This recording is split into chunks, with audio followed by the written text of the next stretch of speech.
What is going on, guys? It is MindShaz here, bringing you guys another Star Wars Battlefront 2 video. Now in today's video, what I'm going to be doing for you guys is going over the update 1.2 or patch 1.2 patch notes specifically for the heroes and villains. Now I've already seen the roundup, the full patch notes already. That is why I am targeting the heroes and villains specifically.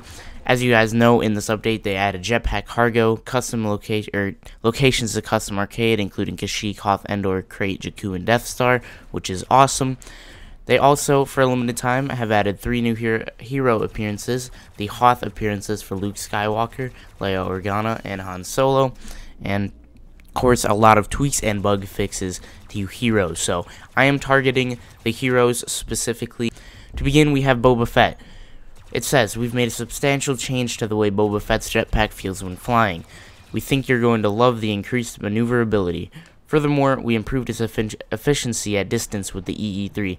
Previously, it could be frustrating to try to shoot with the EE3's high dispersion, especially while flying. As a result, we improved the EE3 in a few areas, and we hope this will combine with the jetpack changes to make Boba Fett even more fun to use on the battlefront." So first, the jetpack controllability has improved. Don't know exactly what that means. The EE3 reduced the minimum dispersion angle from 0.6 to 0.4, reduced the maximum dispersion angle from 1.2 to 0.8, and increased the end damage from 20 to 25. Also increased the damage drop-off start distance from 15 to 20 meters. So a lot of Boba changes came in. Hopefully he plays well in Heroes vs. Villains, because that's what I mainly play. Moving on to Iden Versio. We've heard your feedback that Iden's droid stun was very difficult to predict. We've made it much snappier and feel this should be a significant improvement to Iden, even though the droid's damage has been slightly reduced.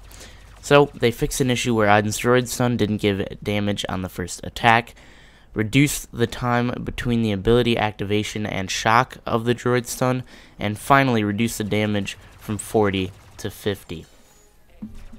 Moving on, we have Bossk. Now, Bosk's Relby V10 had a somewhat awkwardly high recoil. We reduced it a bit while adjusting the animation to make it feel more responsive. We also reduced the damage output of the explosive traps as we felt it was a bit too high. The multi-trap star card values were incorrect, and the epic star card could increase the radius of the damage past what was listed on the card. This unintentionally led to Bossk having very high AOD damage, or area of effect damage. The Relby V10, they reduced the recoil from 5 to 2.2, so basically split it in half.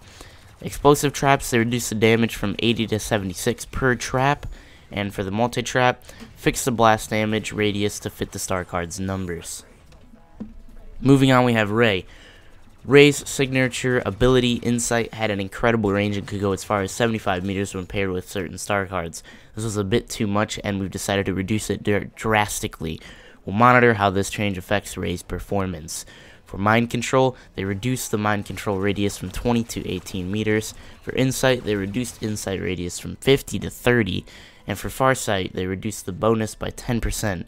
Now it's 10, 20, 30, 40%. Moving on to Kylo Ren, who in my opinion deserves a lot of changes. Kylo Ren had 2 of his abilities on a 25-second timer, effectively making him less efficient and fun to play than the other characters. As such, we reduced the cooldown for pull and freeze. We also felt he needed some damage absorption while being close to his targets, so we gave him some while Frenzy is active. For his pull, he reduced the pull recharge time from 25 to 20 seconds. They reduced the freeze recharge time from 25 to 24 seconds. That's a huge change. 1 second change. For Frenzy, Kylo Ren now has 40% damage absorption while Frenzy is active. Moving on, we have Luke Skywalker. We heard your wishes to have Luke traverse faster, so we increased his sprint speed as much as possible without breaking his animation. Related to that update, we decided to push Luke more towards a hit-and-run game style. He'll quickly jump into a skirmish and then bounce out to regain health before heading off for the next battle. So they increased Luke's sprint speed by 0.6 meters per second, increased his health from 700 to 750, increased his health regeneration rate from 50 to 110, more than doubled it. They decreased the regeneration delay from 5 to 2.7, and decreased the max regeneration amount from 250 to 200. The best change we all wanted, Emperor Palpatine now requires line of sight on his target to trigger damage with his Dark Aura and default Lightning ability. Both abilities will no longer go through obstacles and walls. While we loved the fantasy fulfillment there, the frustration of not knowing what was damaging you was too high for us not to act on. So thank God Emperor Palpatine will not be killing you through walls anymore. Also, Lightning increased the reach of the ability from 12 to 14 meters to compensate for the tighter collision check. Understandably so, Emperor Palpatine is now no longer going to be killing people through walls. Now we have Chewbacca.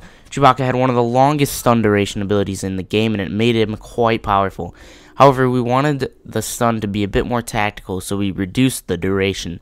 So now for the stun grenade, they reduced the shock time from 1.6 to 1 second. Reduced the bowcaster side projectiles explosive damage from 25 to 21. And finally, reduce the Furious Bowcaster side projectiles explosive damage from 12 to 10. So, good changes. I hope Chewie is in a better spot now and not too tanky, not too beastly in Heroes vs. Villains, but still really solid in Galactic Assault as well. Moving on, we have Yoda. Yoda's lightsaber attacks were very weak compared to all other lightsaber wielders, so we've increased his attack damage significantly to bring him on par with the others. Additionally, in an effort to make Yoda feel more true to character, we made a change to his barrier ability. It will now break immobilizing effects upon activation. So for his lightsaber, they increased the damage from 80 to 115. For his barrier, they added the functionality to break out of immobilizing effects on activation. For his unleash, they increased the energy holding time from 0.7 to 0.9 seconds.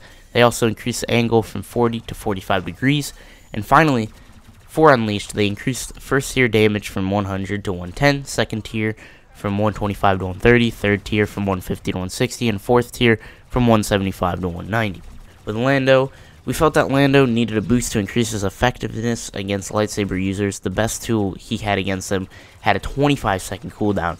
To combat this, we significantly reduced the cooldown of Disruptor and of Smoke Grenade. Disruptor, the reduced recharge time of Disruptor from 25 to 19 seconds, and for his Smoke Grenade, they reduced the recharge time from 15 to 14 seconds. So, small changes, but definitely needed. Now for Darth Vader, we changed how choke works in order to simplify comprehension for the player that is Darth Vader and for their target. In an effort to also make Darth Vader more tanky, we granted him a health bonus when activating Focused Rage. So for Focused Rage, he now receives 200 temporary bonus health when activating it. And they also reduced the max health from 900 to 800. So that'll be interesting to see how that works out. Moving on to Captain Phasma now. We took notice of your feedback regarding the utility of Captain Phasma's staff. We are improving it so that it feels faster and more fluid when used. So for the staff strikes, increase the animation speed. It also increased the transition speed between each strike, and it also increased how quickly Captain Phasma can use her blaster after performing a staff strike. Now there are changes to heroes and villains. Just some little bug stuff. So lightsaber closers are deactivated while blinded. Fix an issue where you would be in a stun state forever. The maximum stun duration is now 5 seconds. For Boba, they fixed an issue that prevented Boba Fett from using his jetpack ability when For the Hunt was activated.